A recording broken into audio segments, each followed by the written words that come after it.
are now in the zone. With Taste Test Live. On our podcast, we provide our listeners with insightful music digestion sessions, what's happening in the music and entertainment industry each week. Also, on Taste Test Live, we feature artist interviews, awesome backstories, and we might even get an exclusive song from one of our guests. Yeah, I love that. That's right.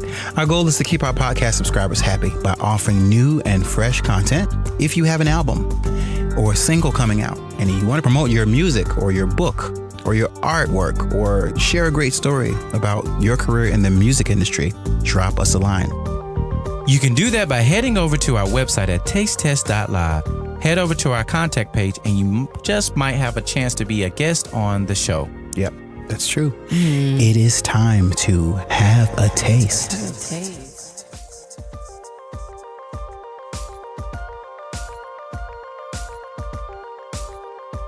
We're back and we're joined in Studio One with this week's guest, Mr. Paul Holmes.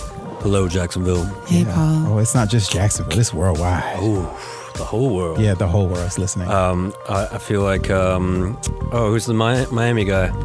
Pitbull. I feel like Pitbull right now. All the time, actually.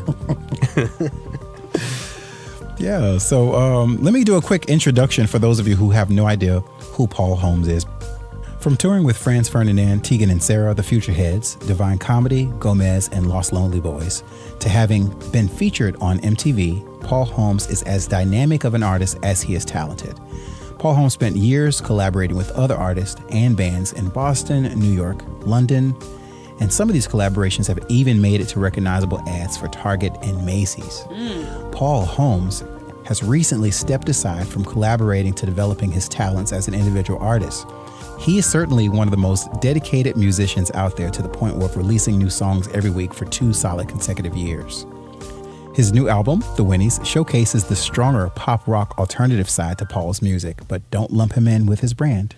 There's nothing like it. Welcome to Taste Test Live. Thank you so much. Happy to have you here. Nice to be here. Yeah, what quite a list of accomplishments, my friend. I know. Yeah, it's mainly made up. It's like when you make a resume for a job, you know.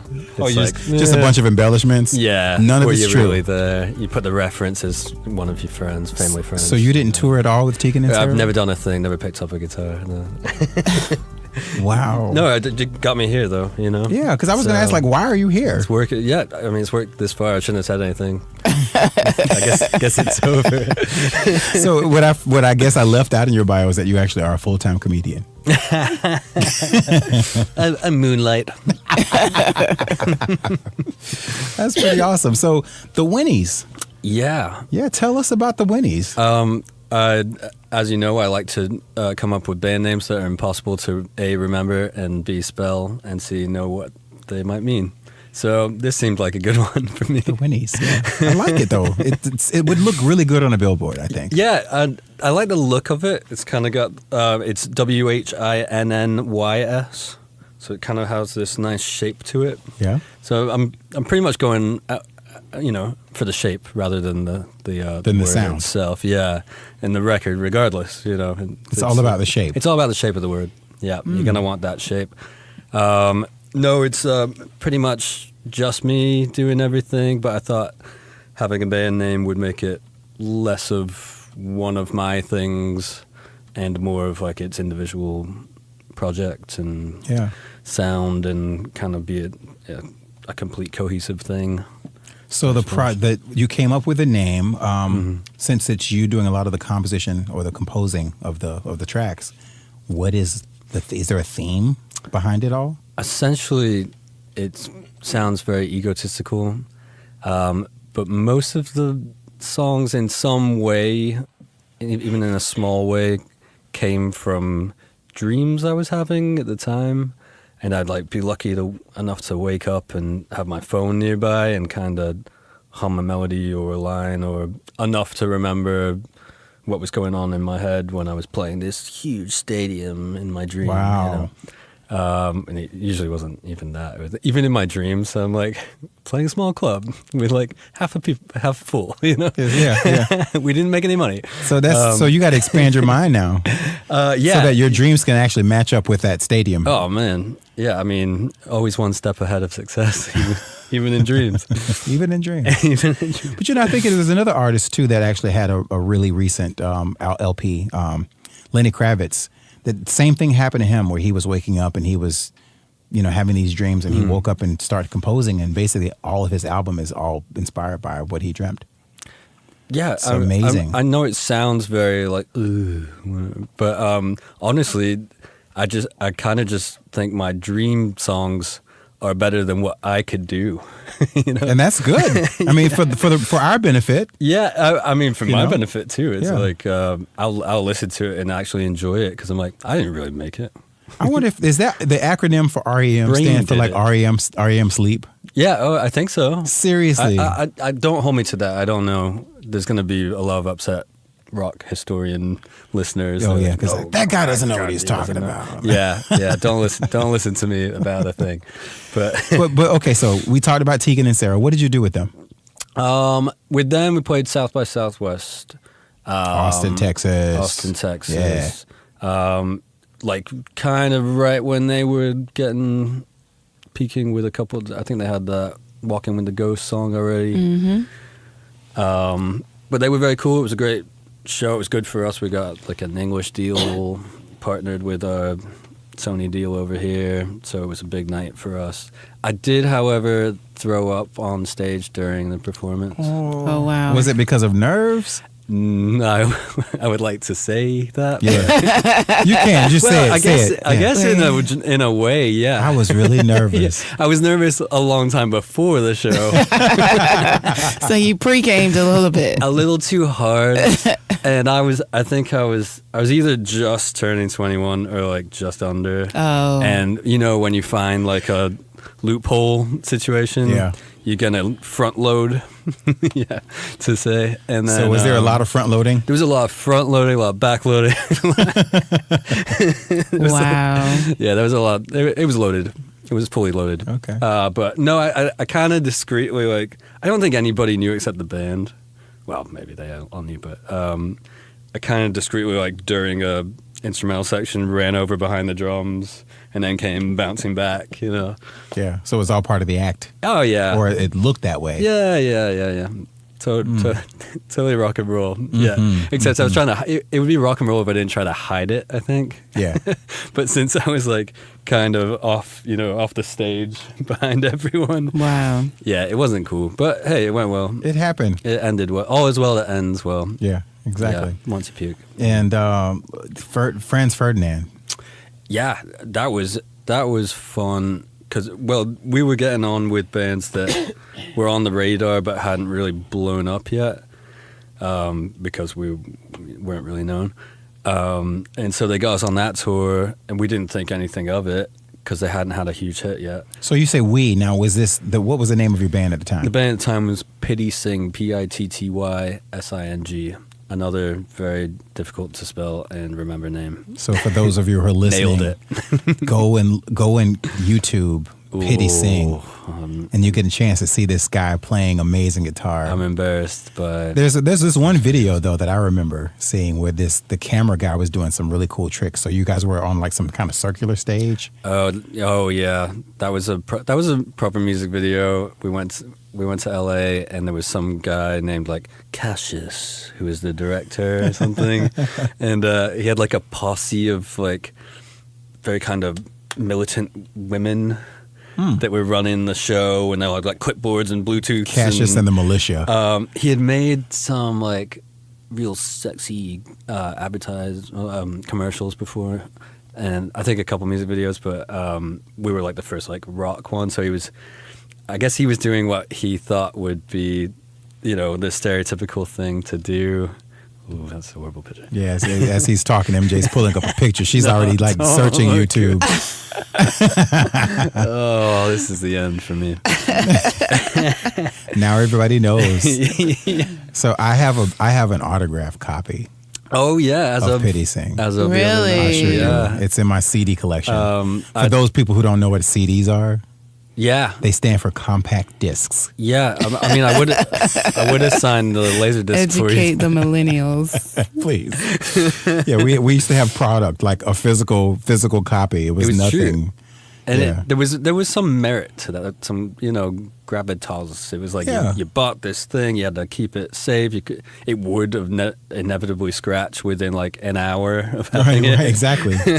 But there was something kind of like nice about, this was your copy. Exactly. Yeah. You could tell someone about it, but you had to show them, and then they give you credit. And like, if you were gonna make like do the illegal act of making a copy of it for someone, Mm-hmm. cassette copy, you had to be very careful, and you had to really like this person. Exactly. Yeah. Yeah. So the album artwork for Pity Sing, though. Oh, yeah. That was everything was fully loaded. What?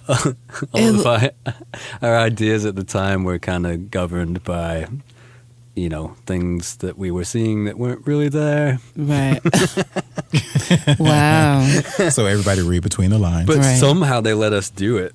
Yeah. 'Cause it worked. They like spent a bunch of money, and so like we had some photographer bringing like a model out to some creek in the woods and having her act like a dead body and do all this what you call it, hypercolor sort of thing around her. Pretty cool. Looks Yeah. like a Monet almost, It does, yeah. right? Mm-hmm. Yeah, we weren't really going for the Monet thing, but hey, could be worse. So all your work with Pity Sing, obviously we talked about Franz Ferdinand and Tegan and Sara, and now the Whinnys, Yeah. inspired by love or a new relationship. Yeah, well, sort of it crossed over from being about nobody, just the idea of it was like a fictitious kind of love force going on. Mm-hmm.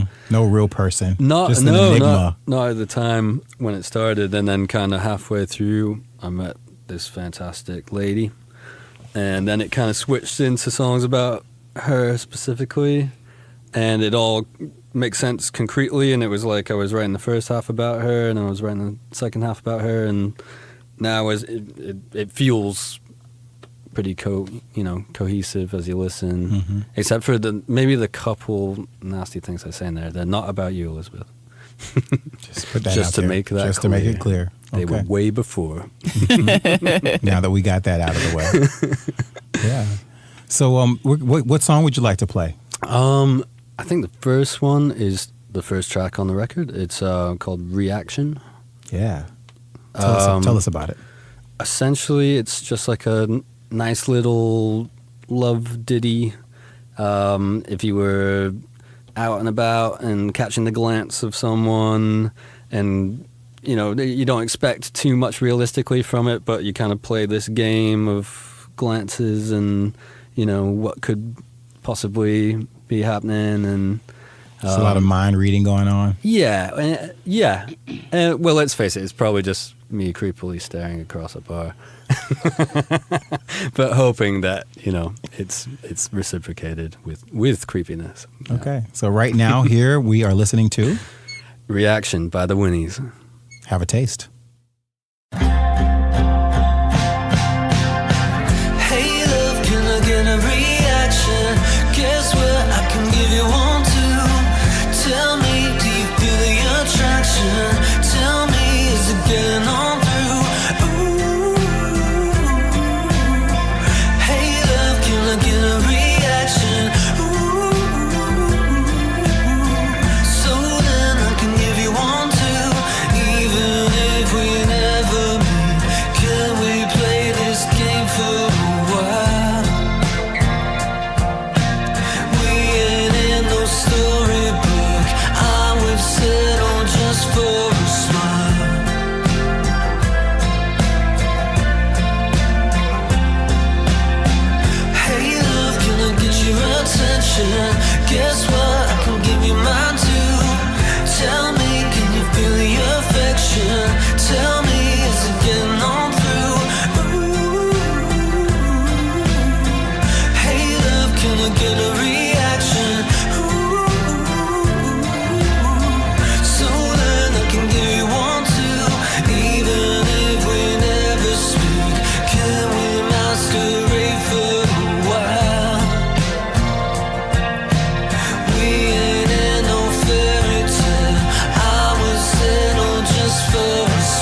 All right. Did you like it? Loved it. Did you? Tell the truth. Tell the truth. Did you like it? I love anything that Paul does. Oh. Excuse me, Elizabeth. She actually does not. And we'll make that very clear. All right. Right. So Once in a yeah, while. thank you for sharing that track. What's next? I mean, okay, so you're doing the Whinnys. Do you have any plans for bringing on any other guys to help you like mount a fantastic show live? That would be a likely scenario if it gets to a point where I have to do anything. I think you will. This I hope album's good. I think it is good enough, and I think it's like the best thing I've done in quite a while that's cohesive. Mm-hmm. And to me, it seems like it's a little bit of a deviation from the other stuff that I heard you do. Yeah, it's kind of less of a very personal with detailed things from life. You know, it's more of like a very just nice listen, kind of more like a 60s-ish, like where it was more of a nebulous topic. You know, it was just love and kind of airy things around that rather than like, you know, what happened at my job on Wednesday. Right. Something instead of very, very specific. Yeah. Right. Yeah. It was more about I think a feeling. It's almost more relatable because it's about nothing. Now, do you feel like the reason why this may be some of the best work you've done so far is because you don't have the pressure of record label? You kind of you kind of can do it on your time, and you don't have to worry about 4 or 5 other people. Big time. That was more than I could even describe. It was such a pressure to be in charge. You know, by default, if you're the songwriter and the singer, they've put you in charge. Yeah. Even the band, even though they'll say like, "Oh, we all want to be equal and stuff," they don't really. They want you to deal with it, and then they want to get paid the same, which we did do. You know, but there is a lot of pressure on the lead guy. I think that, you know, the one that the label's calling in, that the press is calling in, that everybody wants. You're the face of. You're the face of it, whether you like it or not. So yeah, this is so nice to. I mean, I did this without any backing, without anybody telling me to. It was just out of thin air. I just started. Pure desire. Just pure desire. You know, a creative overspill for a moment. And dreams. And the dreams were happening, yeah. Like, I don't know what sleeping pills I was on at the time, probably something, but hey, thanks a lot. Well, you know, it reminds thanks so much, Linesta. It reminds me a lot of what J Mal was saying about energy, vibrations, and how he doesn't write his lyrics down. He just goes into the booth and what comes out and comes out. Whatever comes out comes out. And I'm just thinking you guys are kind of on the same wavelength, because you're like, hey, this was very organic. It wasn't something I just woke up one day and there was this song in my heart, and you know, then it just grew into a whole project type deal. It's nice when that happens. Not to say that people who like go, I'm going to write a song and get the pen and paper and the guitar, and not to say you can't write a great song, but for me it feels more. I don't know. I just enjoy listening to it more if it's something that's kind of happened and I don't really remember the writing process. I analyze it less than like if I've sat there and gone, okay, it needs that chord, it needs this, it needs, you know, this. There's a little bit of that going on because, you know, it's like the blueprint was really organic, and then everything else was a little more science-y. But yeah, I have to work that way if I'm gonna actually enjoy something I've done, I think.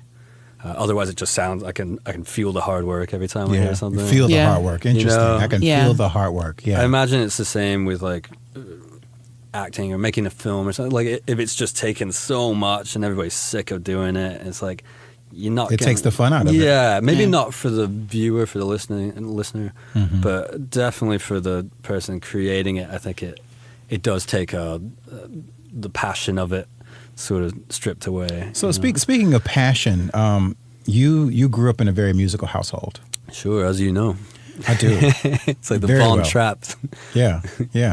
So was it instilled in you, this passion, or is it something that you've developed and you've grown on your own over time? Yeah, I think they worked in a different way, really, to what I do. They were more, like, my mom's a great singer, but kind of stayed mainly to performance aspects and recording and doing covers and things. And my dad's a great piano player. They did write some tunes and things, but it definitely wasn't the same passion for them as, like, I don't know what happened with me at a young age. It was just like, I want to make my own. Yeah, you were a little rebel. Yeah, I don't know. Yes and no. It came from, like, a bratty place, like, I could do it, you know? Yeah. So, yeah, I think it was always more important for me to, like, create something rather than, like, I couldn't even play most, guitar songs for, like, famous guitar songs. Or So it's like what I'm getting and what I'm hearing, and correct me if I'm wrong, you would rather do something on your own accord in your own time than be not forced, for the lack of a better word. Yeah. But have that energy saying you got to do it this way. Absolutely. Okay. Absolutely. Having carte blanche as far as creativity goes is the best thing. And sometimes it's good to have, like, somebody giving you a slight direction or some parameters, maybe. Right. Like, I even give myself, like, sort of just bookends of things, like with the Whinnys thing, just sound-wise, I was like, I'm going to use the same patches on everything. I'm going to use only acoustic guitars and make them sound like electrics. And, like, just the vocals, I did a very specific mix and everything. And I kind of, yes, it could be, like, better if it were, done for $1 million or something. Sure, yeah. Sonically, but I like that I constricted it to this, like, kind of simplicity. And with all the things at your disposal these days, you could keep going and, like, oh, this could do that and that could do, but just kind of, like, none of the songs took more than, like, a day to do the whole recording. Same sound, same everything.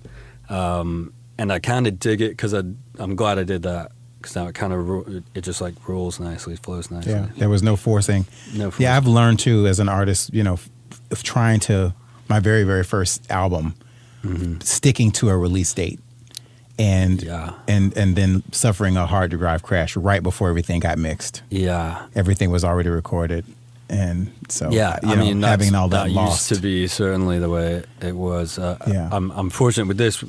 We do have a release now, but it wasn't until after the fact that I had it at least recorded. I had to redo some mixing. So there is a release date. There's a pre-order date. All right. On Amazon and iTunes on April 26th. Nice. That's literally like, as people are listening to it right now, it's going to be coming out. Look at that. Wow. You know what? Yeah. Turn off your radio, turn off the car. Yes, and download the Whinnys album right now. Yeah. Very cool. This is the moment. And then May 6th is the actual release on all streaming platforms. Excellent. Nice. And there'll also be vinyl, limited edition vinyl, collector's edition. It's exactly the same. It's just on vinyl. I'm like, inside I'm going, ooh, I want one. I know. Ooh. But you know what? You do get a different sound on vinyl. Yeah, for sure. You get a different... I'm psyched about it. I've never had anything I've done on vinyl before. That's really... Yeah. And it's all, like, mixed and mastered specifically. So let me ask you something, because we were talking about CDs in the interview preceding you, and I said for you guys, for you young people, it stands for compact discs. Now, of course, vinyl, of course, predates compact disc, but vinyl is, the LP. And as a child, I remember, going to the record store, getting that vinyl record, not being able to listen to it at all. You're either on a bus or in a car, and you get home and pull off the plastic or the paper or whatever it was, and then you're sitting there with this record, and you put it on and you just let it play side A, and then you flip it and you let it play side B, and then you decide what songs you want to play again, and you have to literally pick up the needle and move it on the right track, But having an actual album that you can sort of immerse yourself into the lyrics, and it's always great to have an album with lyrics. I thought I was wondering what they were saying, That's but true. the packaging, it was the whole experience. You don't get that. Yeah, so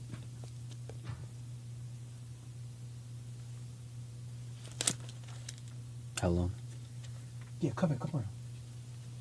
Because I can edit all this. Hold on. So that's with IT.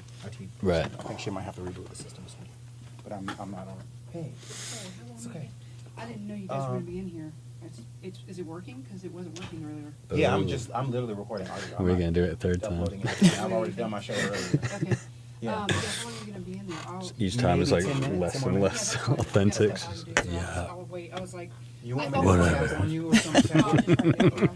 Yeah, I thought you were on because it didn't. How was I had no idea you were in there. How was your Sunday dinner? Oh yeah, it was nice. Damien took some pictures. Yeah. and I was very I I was nice. pretty jealous.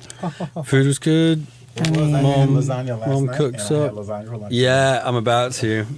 It's good. I'm gonna talk about this on air.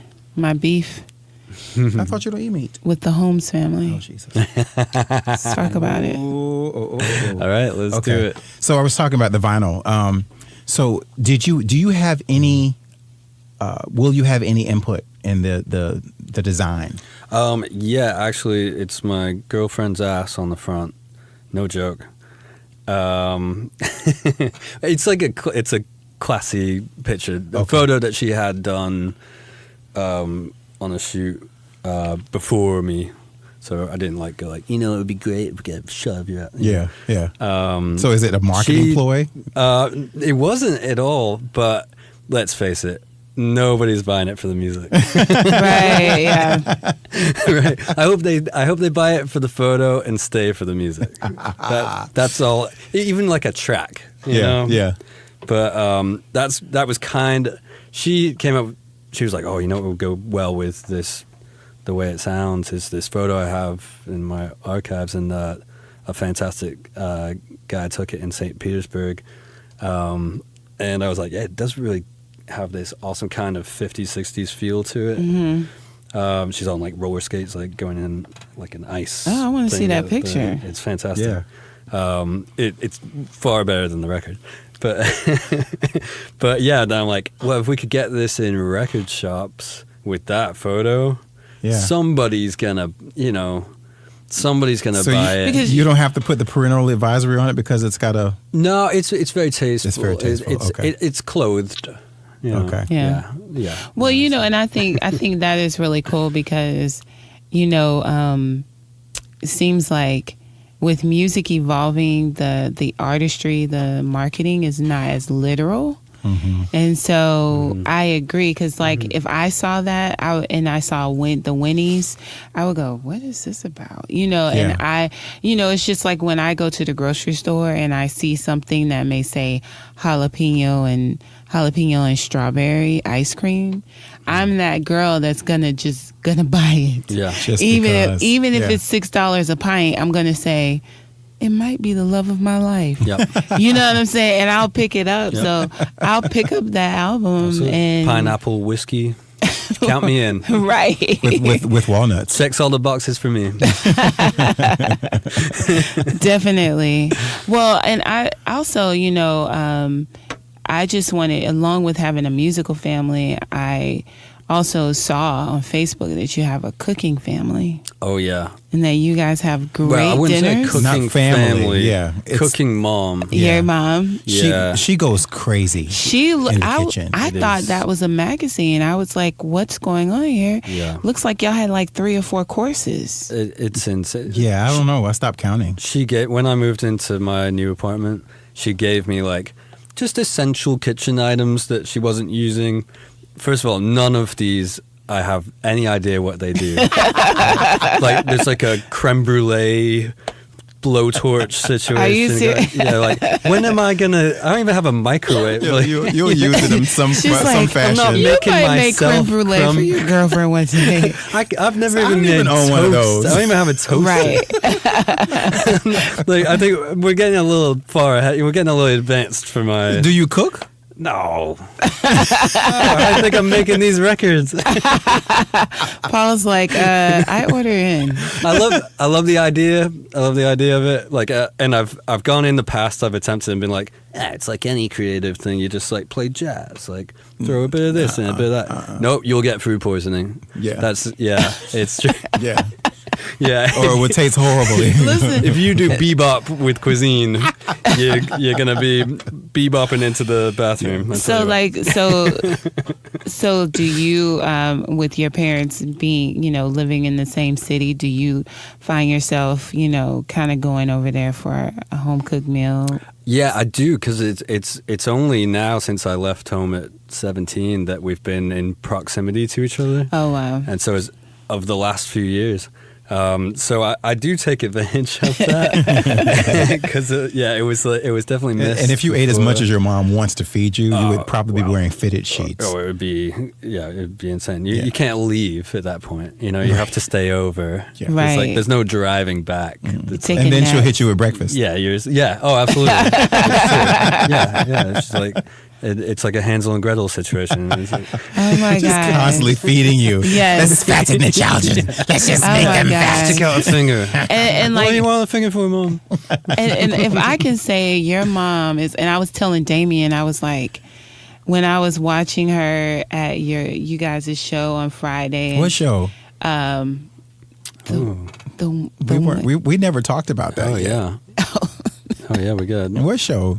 The show that you guys did with your band. Oh, you mean Neon Motherboard? You guys are multi-talented guys here. We're not ready to talk about Neon Motherboard. Okay. Well, what I'll say. Nobody is. We'll edit that out. At this place, this undisclosed destination, Okay. and this unnamed band called the tentative title is Neon Motherboard. Okay. Whoa. You saw his mom. She was there. She was performing. She was performing. She was performing. So she does more than cook. Yes. So listen, she was stirring everybody. a pot while doing it. Yeah. Listen, everybody. It's like she's this little white brunette, and she's like, she bounces up. First of all, she bounces when she walks, and she is like, some people say you float. No, she bounces, and she bounces up there, and then all of a sudden you hear all of this like. Oh Soul. my gosh, like this Shaka Khan, like this Tina Marie. Tina Marie, exactly. And it was like, it was amazing. And Janis Joplin. yes. And so I can just envision her in the kitchen just bopping away. I can tell you this from growing up with this fantastic situation. It would be like she had sold out Madison Square Garden while cooking, and it's like Really? yeah. And you'd be on the phone like rooms away, and it would still be like, just like the grand finale of something, and you'd have to be like, shut up, I'm on the phone. Sorry. And then she'd be immediately back to it When she knew you were off the phone. Yeah, no, she didn't care. She wanted, just want to show off to whoever you're on with. My grandfather, her dad would do the same thing. Actually, he would be oblivious to anyone like around or not around, and just do full on perform like Blue Moon, like just full song. The finale, everything, the Alcodas, oh my gosh. Yeah. So she is and I would say she's the female Damien, meaning Damien will put on a show I don't care. I mean, yeah. I don't appreciate you put me on Front Street like that. It's only when asked for, though. no, it's never asked. Oh, is that for. true? No. So I it is haven't always, seen that. It is always offered. I get it I honest. love it. I get it honest. It's the Alhambra Theater. It is Bernice Elizabeth Robinson. She is in the grave. May my grandmother rest in peace. I do get it honest. She would, you take every opportunity when you have a captive audience. You just never know who's in the That's audience. true. I know, I mean, that's Damien, some of the old singers, like Yeah. what was it? Not Victor Moan, one of the other Rat Pack guys. Yeah, like Sammy Davis Jr. Yeah, I think they all like somebody was a bellhop, and they stopped the elevator for some record exec that was coming up, and they're like, "You're gonna listen to me." It was like a hostage situation. Yeah, like I'm That's not what you making had this to elevator do. go up. You will hear this Yeah. song, Right. and then I'll have you on your way. If you did that now, you'd be instantly done. You know? Right. It'd be like alarms everywhere. Maybe. I don't know.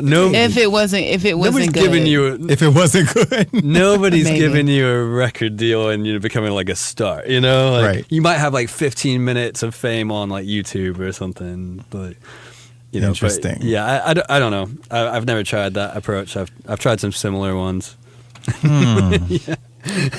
Well. This has been fruitful Yes. Yeah. and filling, Yeah. and I'm looking forward to hearing the Whinnys Yes, in me its too. entirety. I want that album. It's coming out on organic vinyl, it's called. And I've got to thank these guys because honestly, I sent it around to a few record people I knew, and they really came through and helped me out. So I've got Dave Johnson, Joe and Maggie Spattarella, and these are the guys at Organic Vinyl that are making this happen for me. Nice. So Yay. I'm really psyched, and yeah, thank you guys. All right. I can't wait to hear it. We'll make sure we have links and share them on our Taste Test Live website Yes. and on our Facebook or social media pages. And this has been so much fun. Absolutely. it has. Thank This has you. been fun. Thanks And for having me we in. won't talk about Neon Motherboard. Another time, maybe. Yeah. Another realm. Maybe another realm. Yes. Another podcast. Yeah. With a different should name. do a whole thing. Maybe. Yeah, maybe do a little live ditty. Maybe. Yeah. That's Right. a thought. We'll bring the whole band into this tiny room. No, Go for I it. think after the Whinnys. Oh, okay. Yeah, I can't wait to see how you evolve and which band members you have to come on Yeah. to help you translate this material that's all in your dreams. It's that, all- that's now a product soon to be, and then you translate it and do it live and evolve, and you see the evolution of it. I can't wait. to It see will that. be really interesting because it'll be the first time I'll be using like Jacksonville people, I would think. Really? Because I've always, like, no matter when I moved to LA from New York, I'd still go back to New York to do stuff. Yeah. And even since I've been down here, my friends have been coming down and recording with me and vice versa. So I think this would be the first thing I would like actually base in Jacksonville or close by. And yeah, I mean, there's a ton of talented people down Yeah. here. So Jacksonville should be honored. Yeah, absolutely. Yeah, I've been blown away. So I don't think it would be a problem at all to find really cool people. No, there's a lot. I mean, if you want to, and anybody for that matter, if you're listening, just go back through our podcast episodes and see all the that's great right. people we've Yeah. interviewed. Yeah. For sure. There's tons of talent, tons of record producers in this town, and I appreciate having the platform to be able to put you guys out there like that. So Yeah, I appreciate it. yeah, absolutely. Back at you. If you like what you heard, please follow us on social media on Facebook, Instagram, and Twitter at Taste Test Radio. Head over to www.tastetest.live, where you can find all of our old episodes and hear past guest interviews. Taste Test Live is a fully syndicated podcast and is on podcast services or wherever you listen to your podcast. Yes, that's our show this week. Special thanks to our guest this week, Mr. Paul Holmes, for joining us in Studio One. Thank you also to our audio sponsor, WJCT, for allowing us to use their space yet again. Yes. That's our show. Thank you.